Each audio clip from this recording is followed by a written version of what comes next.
En fait, je trouve qu'il y a énormément de parallèles que l'on peut faire entre le fait de piloter un bateau et le fait de piloter une démarche RSE.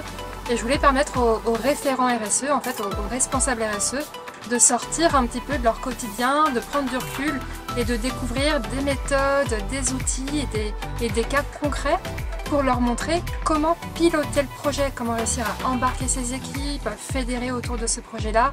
Et comme le monde de la voile rencontre aussi ces challenges, je me suis dit que c'était la parfaite occasion pour avoir une journée de formation un peu sympa.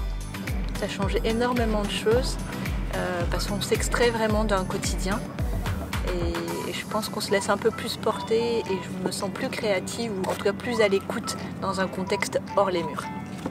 Quoi de mieux pour parler de RSE, pour parler de ce grand défi qui est de changer notre façon d'être, on va dire, au vivant, que de le faire dans un milieu naturel. On était de 4 personnes d'horizons divers, donc on fait des parallèles entre notre vie quotidienne et ce que vivent d'autres personnes dans leur propre univers, dans leur propre quotidien, et je pense que c'est ça qui est hyper intéressant et hyper enrichissant. Ça a été le programme de la formation qui nous a attirés, l'aspect bateau, à confort, comme la saison s'y prétend bien, voilà. Il y a eu baignade, on peut le dire, il y a eu baignade.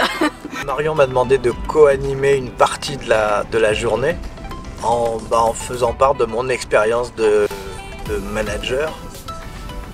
Et du coup, j'ai pris un papier et un crayon, j'ai passé pas mal d'heures à essayer de théoriser sur qu'est-ce que c'est qu'un bon capitaine.